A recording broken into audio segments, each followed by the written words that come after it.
যদি দুইটি 3 অঙ্কের সংখ্যা দিয়ে গুণ করতে বলা হয়, দুইটি 3 অঙ্কের সংখ্যার মধ্যে গুণ করতে বলো, তাহলে কীভাবে করব?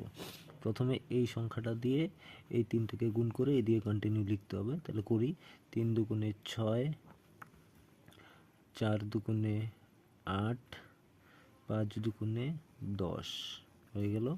তারপরে 3 দিয়ে যখন গুণ করতে হবে, 2 দিয়ে গুণ করা হয়ে গেল, 3 দিয়ে যখন গুণ করতে হবে তখন এই ঘরটাকে ছেড়ে দিতে হবে, ছেড়ে দিয়ে এখান থেকে লেখা শুরু করতে হবে। 3 তিরিখে 9, 3 চারে 12, 12 2 হবে, এখানে হাতে 1 থাকবে, 1 হাতে।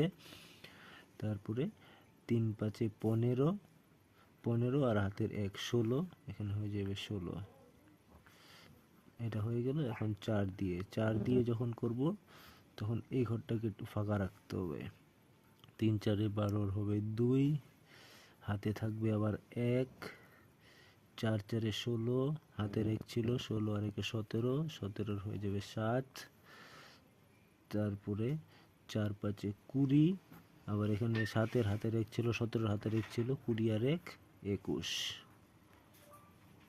এখন গুণ করার পরে যে সংখ্যাগুলো বের হলো এই সংখ্যাগুলোকে সোজাসুজি যোগ করতে হবে। 2 দিয়ে গুণ করার পরে এটা হলো, 3 দিয়ে গুণ করার পরে এটা হলো, 4 দিয়ে গুণ করার পরে এটা হলো। এখন এগুলোকে এখান থেকে এইটুককে আমাদের যোগ করতে হবে। এখানে 6, সাথে কিছু নেই, 6ই হবে। এখানে 8 আর 9, 8 9 17, 7 হবে, হাতে থাকবে 1। তারপরে এখানে কি আছে, 2 2 0, তাহলে 2 2 4 আর হাতে রেখে হয়ে গেল 5। তারপরে এখানে হাতে রেখে আর থাকলো না, 6 আর 1 7, 7 আর 7 14 4, হাতে আবার থাকলো 1, 1 আর 1 2, এখানে কিছু নাই, 1 আর 1 2 আর হাতে রেখে 3।